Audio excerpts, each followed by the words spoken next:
azana n'umushikanje baca baza muri shamba bati turagusabye twaragiye Tanzania twaragiye muri Kongo twaragiye mu baganga twaragiye n'ibindi byaranse ko tubyara kandi batubwira ko atangorane dufise none rero twarumvise kuri mw'Imana rabarayito twaratumvise kuri mw'Imana ari 94 turasabye dusengere Imana iduhekeshe turagumbasha tutazi kitugumbashitse neye muramanja y'umuhungu muremure mwiza cyane hanyuma rero Yesu nashimwe cyane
hanyuma iyo twavuye wereye kuba turongoye hamwe n'ishengero ryose n'abamenye ko tuzi ino nabo twagiye turaramukanya bari hirya nako turi ino bose bavuze ngo tubaramutse mwakirizo ntasho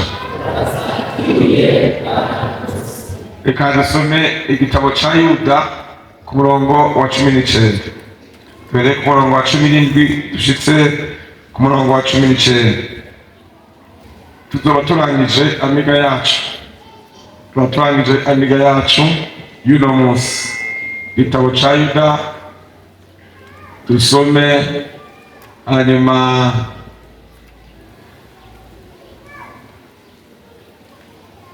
tuce turangitse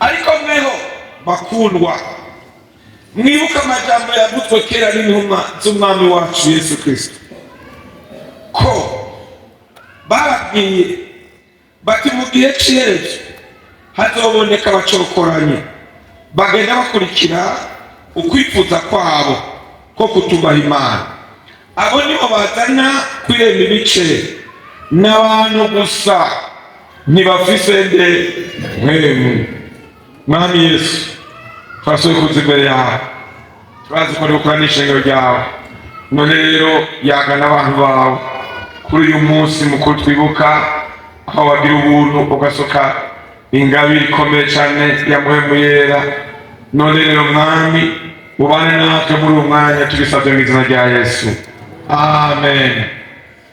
Mani hezagira umucankuzo mani hezagira umucankuzo ego mwarakoze kudusengera no kudutumira twabaye hano kuva ku munsi wa gatanu twaranezerewe cyane twayaze n'abana banyu ko umuntu w'Imana akwiye kuba afise ibintu bitatu amabuye atatu ya fondasiyo twavuganye mbere ko ari n'amashiga ko ategereza kuba umuntu w'umuhemu akaba n'umuntu azi kubana n'abandi akongera akaba n'umuntu afise ubwenge bwo mw'ishure ego twayaze byinshi gukora amajambo iyi minsi ibiri yose twariko turavuganira amajambo abashoboye kuba hano ku munsi w'ejo ku mugoroba twaravuganye amajambo Yesu yaduhaye ingabire y'Imana yaratugabiye mpwemu yera. Yesu nashimwe. Twarabonye ingene nabo kwa Koroneli y'abanyamahanga Yesu yabagabiye mpwemu yera. Natwe Yesu bamwe ejo yabagabiye mpwemu yera. Mbega niko turabonye abantu batari bake Yesu agabiye mpwemu yera. Yaba yakavye nuno Musa aragaba nejo azogaba. Yaba yakavye n'igihe cy'uko Yesu yasezeranye ko azogaba mpwemu yera.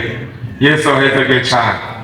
Twamanye n'abaririmbyi mu gatondo nabo twaganiriye ingene umwana avyagwa na mpwemu, hakaba n'ivyagwa vya mpwemu bitavyawe na mpwemu. Hariho abatavyawe na mpwemu bari mw'ishengero batigeze bavyagwa na mpwemu, ariko abavyawe na mpwemu n'abana ba mpwemu. Bibiliya yavuze ngo ikivyagwa na mpwemu ni mpwemu, kandi ikivyagwa n'umubiri. Tube abana ba mpwemu. Nifurije inshuti zanje zo mu Cankuzo mu abana bavyawe na mpwemu. Yesu abahezage cyane. Nimo abana bavyawe na mpwemu, kuko ikivyawe na mpwemu ninde? Ni mpwemu. Kandi ikivyawe n'umubiri naco niki? N'umubiri. Manyi baye kuvyagwa na mpwemu.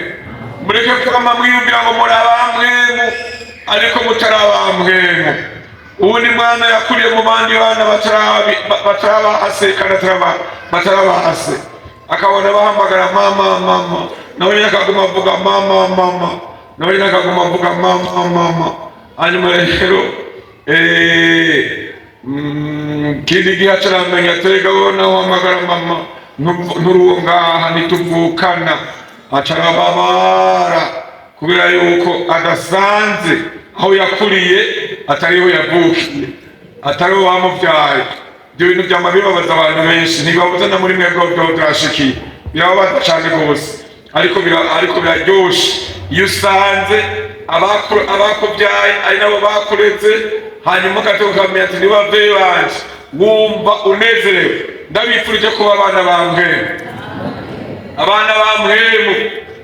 Twavuganye mu gatondo ikivuga kibyara ibivuga. Kwanza nikibyara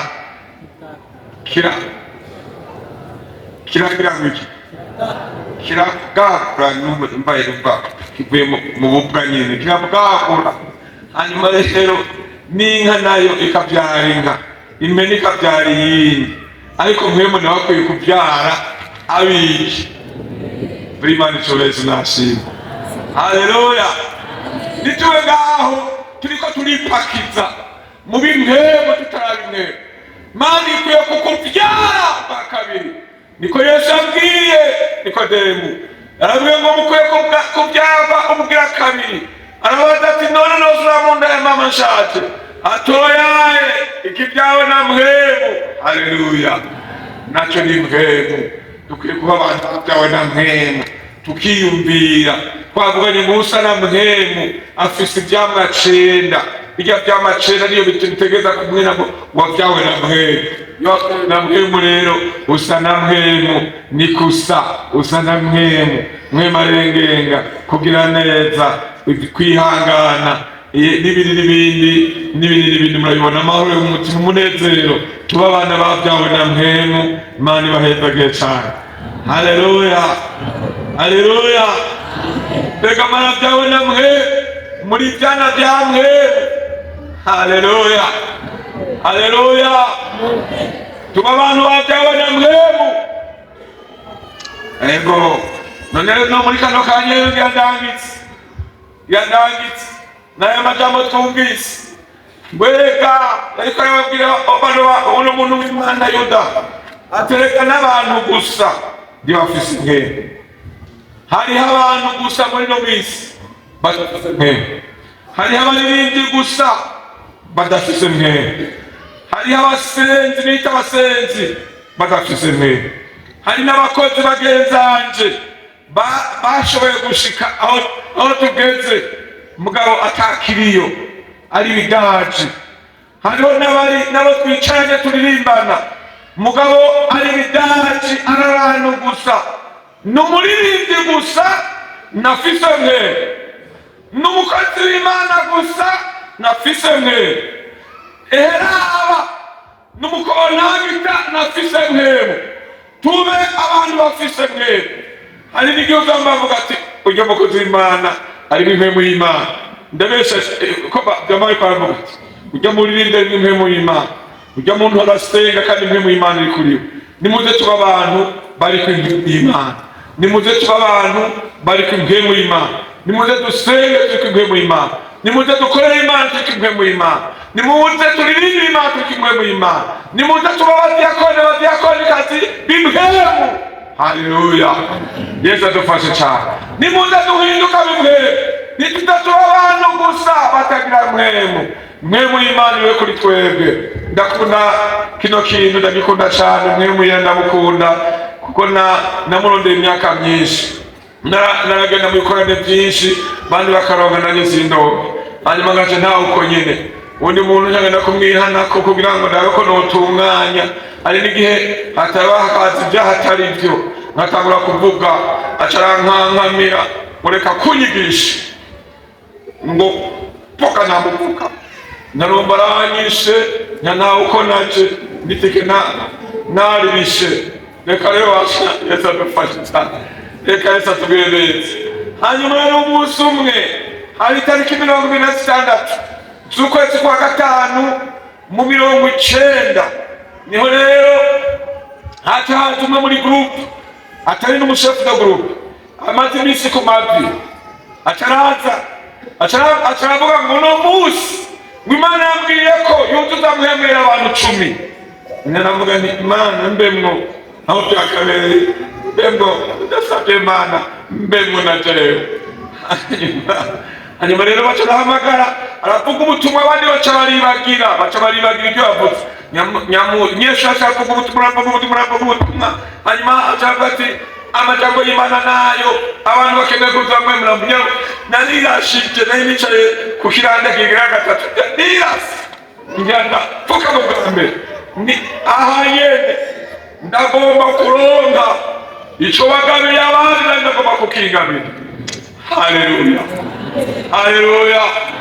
Muba abantu bafise mbere, muba abantu b'Imana bafise mbere, muba bakora ibikorwa by'Imana mufise mbere. Uno muntu yundi avuze ngo n'abantu gusa bisigura ngo bari vide, ni ngombwa ati n'ikidumu gusa, ni ngombwa ati n'akakakemanyi kari gusa ntakiriyo, ni ngombwa ati ijya nkono ntanigaraga kiriyo, ni nkono gusa. Nitube abicaye mu rusengero twitirirwa abantu b'Imana atakiriyo romemeyiro. Yesu adufashe cyane. Tuba abantu bari n'ikintu. Amen. Ari utangura gusenga kataba abantu bose ati ego kiriyo. Amen. Ari utangura kuvuga vuga mutambada.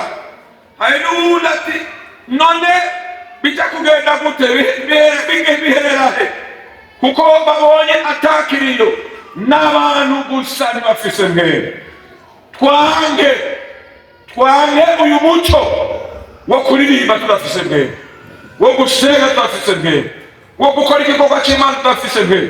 Twirinde uyu muco tuba abantu bafise mbere. Yesu abahezagiye cyane, Yesu abahezagiye cyane. Fata ingingo, fata decision. Ngomba kuba umukozi w'imbere, ngomba kuba umurindi w'imbere, ngomba kuba uw'Imana w'imbere, ngomba kuba mwishengero w'imbere, ngomba kwitanda w'imbere. Ndaza kugana dikidaji, ndaza kugana divide nagira mu kintu. Haleluya. Hari efrachi yabita ngo ni byubizi mwisangira gera niko acyapita hariya acavuga ngo n'ibicu bitagira iki amazi. Hari ibicu bitagira amazi kandi imvura tuyikeneye, turakeneye imvura y'impemo mu ishengero. Mugabo ibicu byinshi nta mazi bifise, enda nimuze tuba ibicu bifise amazi, tuba abantu bafise mpemu. Yesu adufashe cyane, Yesu atugire neza abantu b'Imana. haleluya. Yesu atugeneza mw'abantu b'Imana, tuba abantu bafise mbwenge, tuba abantu barimo ikintu, tuba abantu bafise ikintu botora, tuba abantu bafise ikintu botora, haleluya. Yesu ashimwe. Mu itariki 13 z'ukwezi kwa gatatu mu 1999 bantumira ahantu rero, zari tariki 13 na 14 baca bantumira ahantu mu 1999. hanyuma rero bantumira ahantu baca baramutuzi muri dushe, hari mu masiti y'abantu bahunze bavuga mu masiti. hanyuma ndumva ndi nyuma mu kadushi kari inyuma y'igikoni, ngabo nibo baturungikiye ngo indya zacu barazituriha.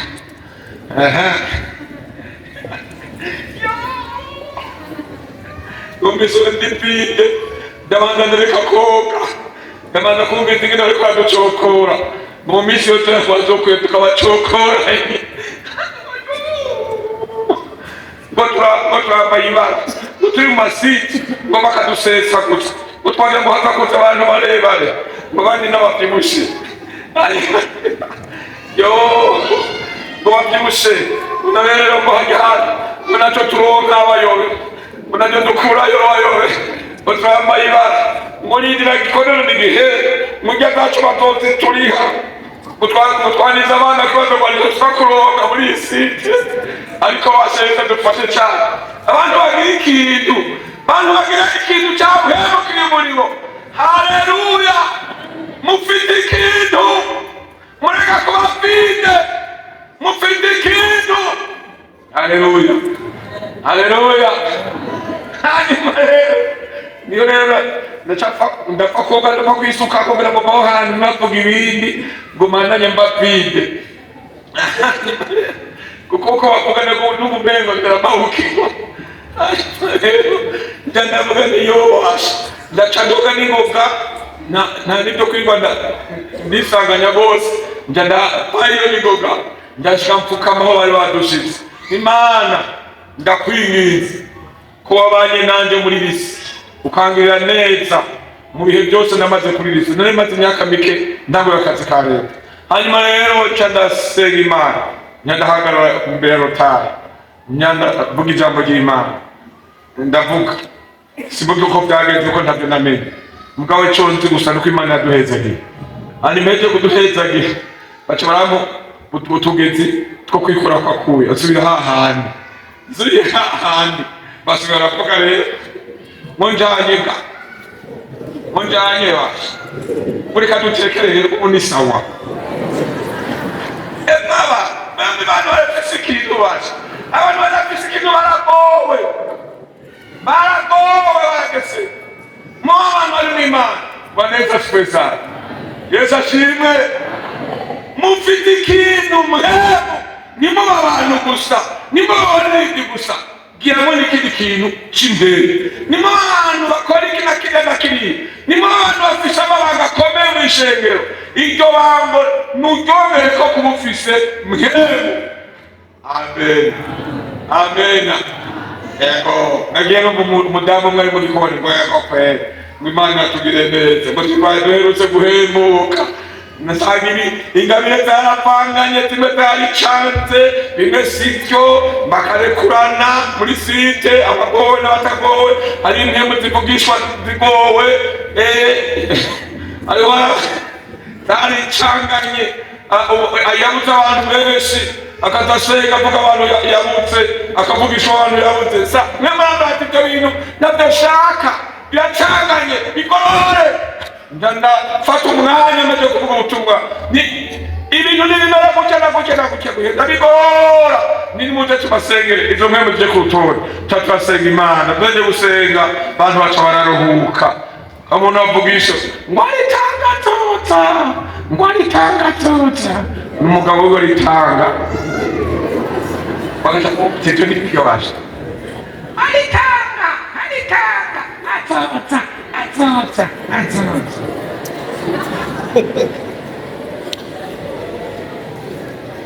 Harimo canse kuko impemu neza sipesane Yesu ashimwe. Abatabizi n'abagira ngo byose ni impemu. Haleluya, amina. None maze kuvuga ko aritanga, ko Yesu ari mu ijuru, bakaritanga ngo turindire ntabitanga ari mu ijuru. Uritanga ni mugabo wanuzeye, twebwe Yesu wacu ari mu ijuru. Bwana Yesu asifiwe sana. Yesu ashimwe. Tuba abantu bafise iki? Tuba abantu bafise iki? Nituba abantu gusa batagira iki? Yesu abafashe cyane. Haleluya. Undi muntu araza umukozi w'Imana nakoze itsinda baramutumira ahantu sindiko ndivuga baravuga ngo arapunga hejeje tinimuze rero tinimuze numuco muzakoreka kwihana tinimuze rero ntiyaza n'umwe ngo jenda ashobora kuvuga ubutumwa narize teoloji ngo akabura n'umwe ngo yihana unansoni urubuta ati twihana hari icyo waduhaye. Bwana Yesu asifiwe sana. Numufite ikintu mwabakristo bacu ndabifuza gufite ikintu. Yesu nashimwe sana. Yesu ashimwe. Ndi mu w'icenda hari umuntu mwene wacu agirishe kubaka amazu. Burya ndi umufundi yubaka ndashobora gutapima imituma y'ituza ngashyira hejuru. Hanyuma rero data wacu turahamagara turadutonyubakira inzu ku birometero 40 badutonyubakira inzu ncagana n'amaguru nshitseyo nsanga murumuna we nawe yabyaye umwana atageze basha tuba abantu bafise ikintu nari muri nefere nari mu bicere hanyuma rero usanga yabyaye umwana atageze nibyo kubundikira nibatwara mu bitaro baca babundikira aho nyene muhira mu buntu bw'umucoco narabonye nyine umwana mutoyi hanyuma rero ndanumva uyu muntu mama wacu wari uruntu nyene wari uruntu gusa rudafisiki mugabo rwari mwishenge rugakura hariya mu mwijima akana kari mu bicocococo kaja ujarohata ku mugoroba nanjye mende gusenga ngo bavuze ngo gusigaye muri impembo y'Imana gusigaye se cyangwa umwana wo mu bicere atadubuye kenshi yongera bwamushamba n'akakantu gafise nk'ikiro kimwe n'inusu ayo mukabona arapfuye ngiyo mpembo yawe ndocanayira atanduka ko n'ubushambara yarategiriyemo akuye mu cyumba aho bari bakabundikiriye umengo n'amagi babundikiriye ukabona gupfanye ukabona musegeta nyandakayora ndagafata numva haragizo nkomezi nomere kudesayi haleluya numva haragizo nkomezi ndagafata muri wa mutwe ndakabwira ni wakana baho ugira ubuzima udomere nk'abandi numva mwema mbwiye ngo ndamukujije kandi azobaho ndabona ni wowe akiri umwana kandi azobaho ngo uzokorabeho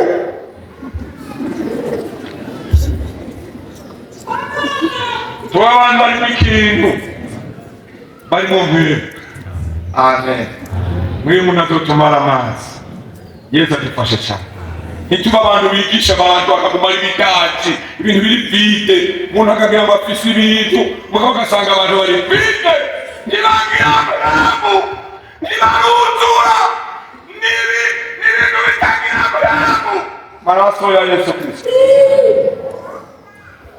hanyuma rero nyabana arabaho ndiga segonde ndayiheza ndaja kuraba yitwa nyamwana yitwa Aline abyaye 6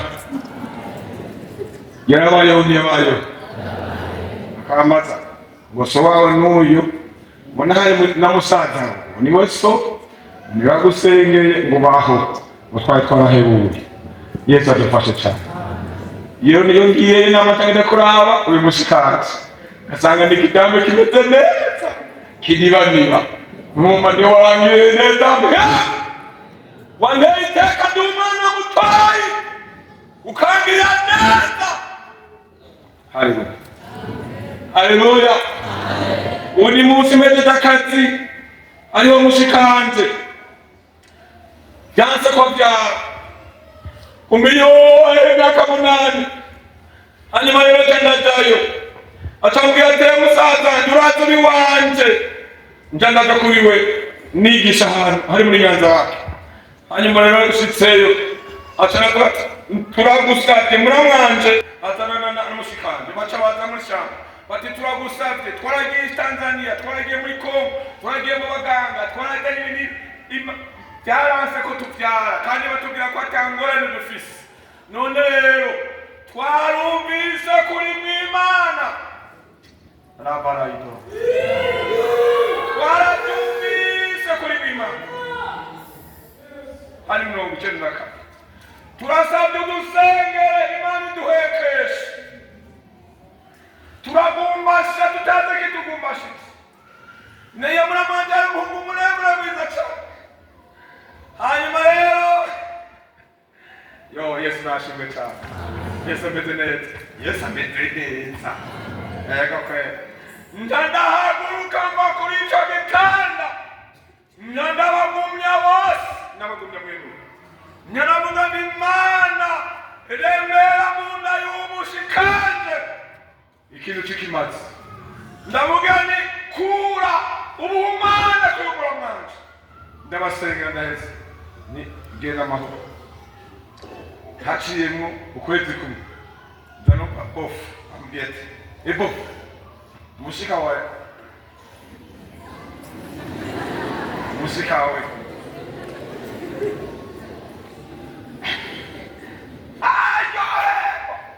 mariko bofu ragize neza kutanga umushika we afisinda eka azeka tubirindi. Hanyuma rero nyamubyeyi arengenga tatubonera byaye umwana ushaka mwita nihora imbere Siridiya yari university yahejeje aheruka kurongurwa acabyara amahasi abana ebyiri urabafise. Yesu ashimwe cyane, Yesu ashimwe. Nagomba rero n'abantu niko banyumvise sindiko nirakahana ariko ndagomba tube mu bintu by'impemu biboneka papabre pana kwinyegeza ukarinda ko abantu bakubwirwa cyaruye n'abatuye oya mube mu bantu bari mu yera. Yesu aheza cyane, Yesu aheza cyane. Ngomba tugarukize ngaha muribuka ko mwe muri badotujana mwico muribuka ko mwe muri bazotwica ko hageze muribuka ko ari mpemu ari moteri izotwatsa kugira ngo twambike amababa tuve muri isi tuduge mwico. Murabyibuke muribuka ko indege izotujana ari muri twebwe muribuka ko indege izodukura muri isi ari muri twebwe. Ndimuhaga mubyita ngo n'ibintu bisanzwe ngo mubinegirije ngo mwifate minwe mirenere nimube abantu barimo mpemu nimube abantu gusa nimube abakozi barimo mpemu ngo muhave mutosigara muriko murajyana isha z'amenyo nimube abaririmbyi bari gusa batagira mpemu nimube abantu bari mu ishengero batagira mpemu mube abantu barimo mpemu yera. Yesu abahezagire cyane. Yaba nari kubashobora nkaba ndi n'umuntu atagira mpemu nagenda mfata igiti nsekeza mu mugongo utura mpemu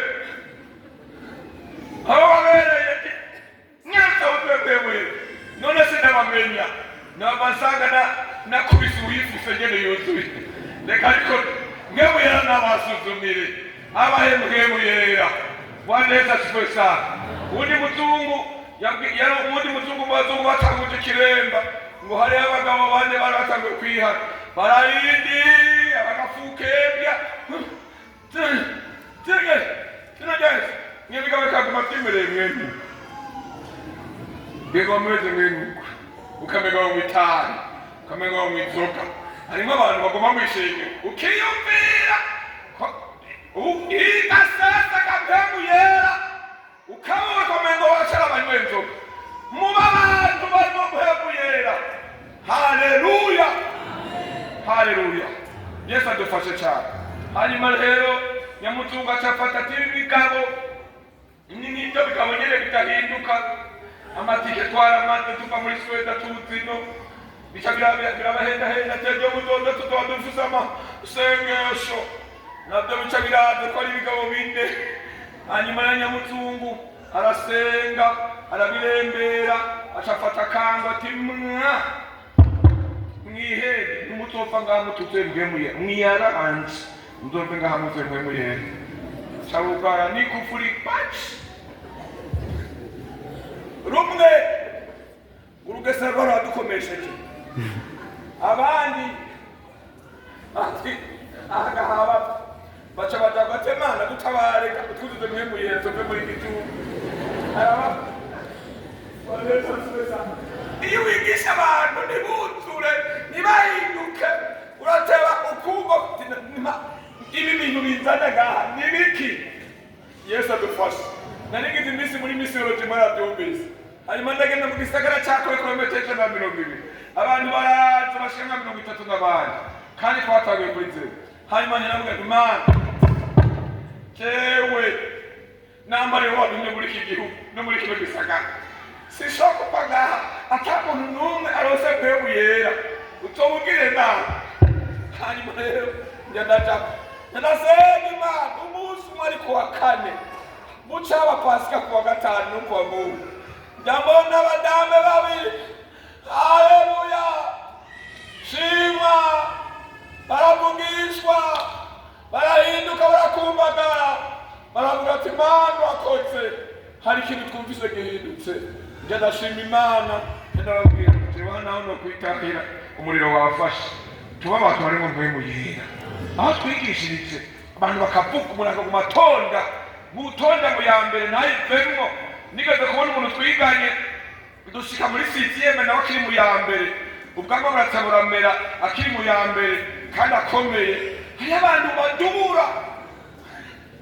abantu badubura bagatripura kuva muri shenga akaguma yumye nk'ubwo gusya. Maraso ya Yesu mube abantu barimo mpemu yera. Imana ibahezagire nayo majambo y'Imana twese abayumvise Imana ibahezagire. Muhaguruke dushime Imana. Mwami wacu Yesu Kristo turagushimiye cyane. Turagomba aba bantu bacu babe bafise mpemu babe bafise ikibamenyekanisha ko mpemu. Jambo ryawe ryatubwiye ngo umwe wese ahabwe ikimwerekana ko mpemu. Tusabye aba bantu bagira ibimenyetso birerekana ko mpemu birerekana ko wabagendeye wabashingiye intahe ku batsi kuko ushingiye intahe ku mutwe umuha mpemu umuze ngo ndakumenye. Yesu wamubwiye ngo nguyu mwana wanjye nkunda kana kampimba wamushingishije intahe ya mpemu ifisisho y'inuma. Dukwiye gushingirwa intahe na mpemu w'Imana wadushizemwo akaba ari wadushingira intahe ko dufise ikintu. Yesu akoze kuri uyu muhinga murakoze tubisabye mu izina ryawe gira Yesu. Amen.